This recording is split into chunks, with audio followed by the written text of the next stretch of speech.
परमाराध्य सद्गुरु महाराज का प्रवचन महर्षि में ही अनुभव प्रकाश से। शीर्षक 14 अनेक नाम रूपों में वह एक ही एक है। बंदों गुरुपद कंज कृपा सिंधु नर रूप हरि महामोह तम पुंज जासु वचन रविकर निकर। प्यारे लोगों, आस्तिक कुल में जन्म लेने से जब किन्हीं को कुछ समझ बोध होता है तब से उनको अपने घर के विश्वास के अनुकूल विश्वास होता है कि ईश्वर है, क्योंकि आस्तिक घरों में कोई न कोई शब्द जो ईश्वर संबंधी है बोला जाता है। यह सिलसिला चलता ही रहता है। वही बच्चा जिसने बचपन में अपने घर में ईश्वर होने का विश्वास पाया है, जवान और बुरा होता है और यह विश्वास अपने संग लिए चल देता है। संग के कारण इसमें अदल बदल भी हो जाता है। ईश्वर नहीं मानने वाले का संग अधिक हो जाने से पहला विश्वास जाता रहता है। जिन लोगों का विश्वास नहीं जाता है उनसे आप युवा या वृद्ध किसी अवस्था में पूछिए कि ईश्वर क्या है तो वे पूरा कह नहीं सकते। घर के सिखाए अनुकूल वे शिव या महादेव कोई ईश्वरवाचक नाम कहते हैं। किसी घर में कोई कहते हैं कि विष्णु भगवान है और वे उस रूप का वर्णन करते हैं। कोई माता के रूप में देवी का वर्णन करते हैं। किन्हीं के घर का ईश्वर अमूर्त है, वे ऐसा कहते हैं कि वह अकाल है, अमूर्त है, परंतु बिल्कुल ठीक बता देने में बहुत गंभीरता है। कहने वाले कहते हैं कि वह अनेक रूपों में है, लेकिन अनेक कहने पर भी वह एक है। अनेक नाम रूपों में वह एक ही एक है, ऐसा विशेष ज्ञान जानने वाले लोग कहते हैं। वह शिव नहीं, विष्णु नहीं, अकाल अमूर्त नहीं, ऐसा नहीं कहते। वे कहते हैं कि सब ठीक है। यह कहकर वे समझाते हैं कि अनेक नाम रूप होने पर भी एक ही है। वह विष्णु एक रूप, शिव एक रूप और देवी एक रूप। ये अनेक रूप हैं, फिर भी वह एक है।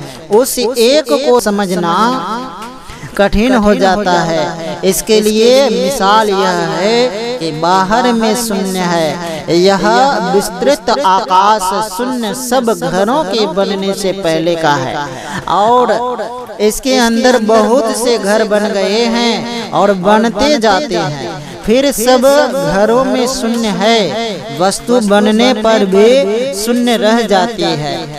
यदि घर है और उन घरों के अतिरिक्त जंगल, पहाड़, चंद्र, सूर्य, भूमंडल जो कुछ हैं, सबके बनने के पहले से ही शून्य था।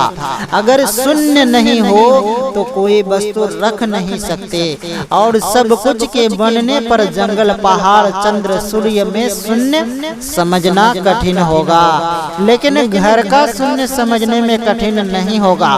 घर बनने के पहले शून्य था, घर में शून्य है। सब वस्तुओं को घर से निकाल दो फिर भी शून्य है। घर के शून्य को बाहर के शून्य से मेल है, वह टूटकर अलग नहीं हो गया है। एक घर का शून्य एक प्रकार का और दूसरे घर का शून्य दूसरे प्रकार का। प्रत्येक घर का आकार अलग अलग है। सब आकारों के शून्य को विचारिए तो घर और बाहर के शून्यों का एक ही प्रकार होता है। जैसे विविध आकार प्रकार के घरों में आकाश एक ही है, उसी तरह शिव, विष्णु, शक्ति, गणेश आदि सब में वह ईश्वर एक ही है। इसलिए कहते हैं कि इनमें भेद नहीं है। सब आकारों को अलग कर दो तब वह कैसा, तब वह आकार नहीं रखता। आकार में रहने के कारण आकार और सदृश्य और आकार को हटा दो तो आकार रहित मूल स्वरूप उसका आकार रहित है। अभी जो पाठ हुआ, निर्मल निराकार निर्मोहा नित्य निरंजन सुख संदोहा, ईश्वर स्वरूप का ज्ञान रखना चाहे तो यह ईश्वर है। आकाश का उदाहरण तो दिया, किंतु वह वस्तु आकाश के जैसा नहीं है, इससे भी विलक्षण है। विलक्षणता क्या है? पहाड़, नदी, जंगल आदि सब कुछ आकाश के अंदर है। यह आकाश स्थूल आकाश है। यह कितना बड़ा है यह प्रत्यक्ष नहीं देख पाते कि कहाँ इसका अंत है। ज्ञान कहता है कि इसका अंत है। स्थूल आकाश, सूक्ष्म आकाश, कारण आकाश, महाकारण आकाश, ईश्वर के अंदर कितने घुसे हुए हैं ठिकाना नहीं। वर्णित आकाश उस परमात्मा में कितने समाये हुए हैं ठिकाना नहीं, फिर भी वह खाली रहता है। इसलिए नभ सत कोटि अमित अवकाशा कहा। आकाश स्वयं झीना है, किंतु वह कितना झीना है कि सभी उसमें समाये हुए हैं। बुद्धि निर्णय करती है, किंतु पहचान नहीं सकती कि वस्तु रूप में वह क्या है। वस्तु रूप में संसार की वस्तुओं को कैसे जानते हैं? बोला जाने वाला, सुना जाने वाला पदार्थ शब्द है। प्रश्न हो कि शब्द क्या है, तो कहेंगे कान से जो पकड़ा जाए वह शब्द है। जो आदमी जन्म से बहरा है वह आंख से देख सकता है, किंतु बहरा रहने के कारण कुछ सुन नहीं सकता। उसको किसी तरह लिखने पढ़ने के लिए सिखलाया जाए और उसको लिख कर दिया जाए कि कान से जो सुनते हो वह शब्द है, तो वह समझेगा कि कान से जो सुना जाता है वह शब्द है।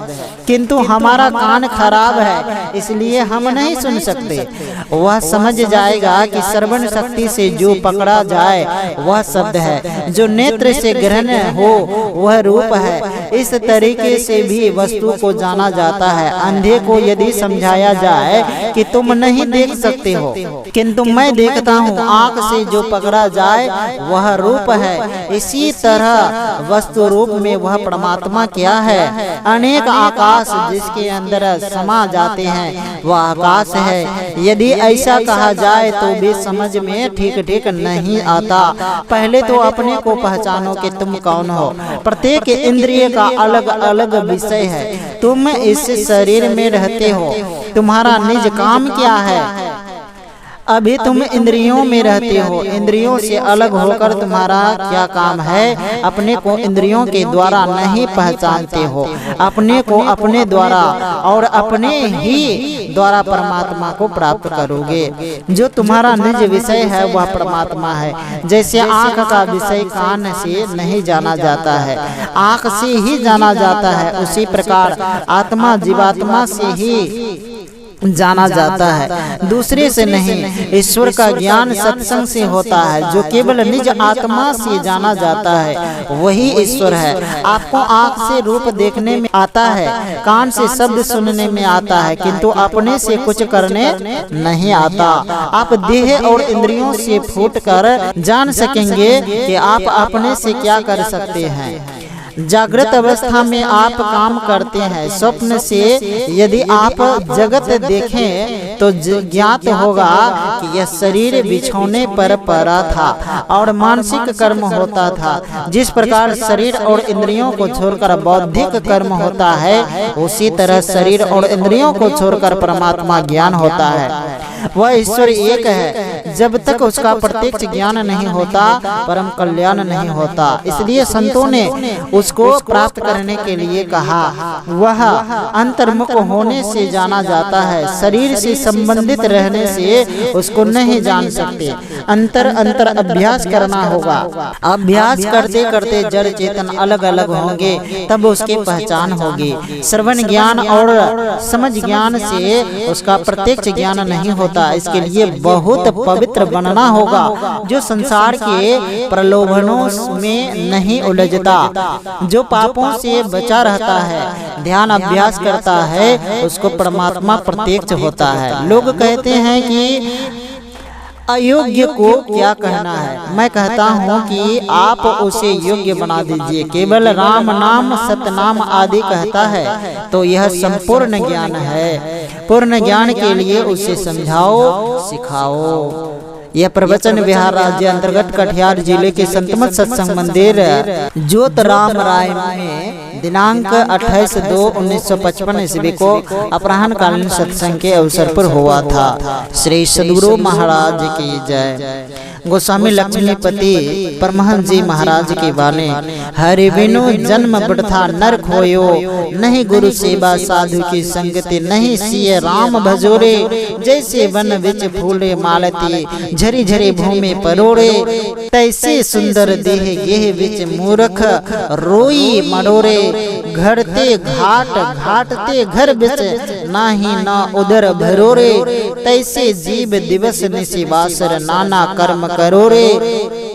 इत उत धाय पेट के कारण, दुविधा जन्म गयो रे। हरि माया दीपक जग माही, नारी स्वरूप बनोरे। लक्षण पतंग काम वश होके, छुबत मोर जरोरे। श्री सद्गुरु महाराज की जय।